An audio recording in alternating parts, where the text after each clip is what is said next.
नवनिर्माण कृषक संगठन पक्षर आज भुवनेश्वर में विशाल समावेशर आयोजन करा प्राइस प्रेस्टिज और पेंशन दाबी में समावेशर आयोजन एथिपाई गतकाली रातिरु राज्यर विभिन्न स्थानरू चाषी माने एठारे पहुंची तेबे समावेश को भंडूर करने भुवनेश्वर आसुथिबा संगठनर बहु सदस्य और चाषी को पुलिस विभिन्न स्थान में अटक रखिथिबा अभियोग होईछि।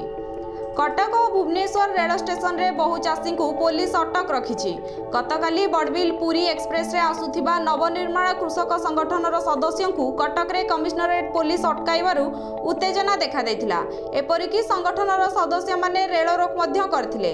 आज सकाळे भुवनेश्वर रेल स्टेशन रे मध्य संगठनर किछि नेता और कृषकों को पुलिस गिरफ्त करिछि।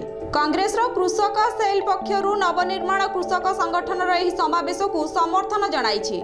समावेश को दृष्टि रखी कमिश्नरेट पुलिस पक्षरु राजधानी रे व्यापक सुरक्षा व्यवस्था करा जायछि।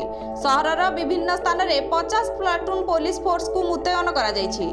जातीय राजपथ अबा सहर भितरे कौनसी प्रकार शोभायात्रा प्रवेश कटकणा लगा जायछि। Bureau report metro TV bureau.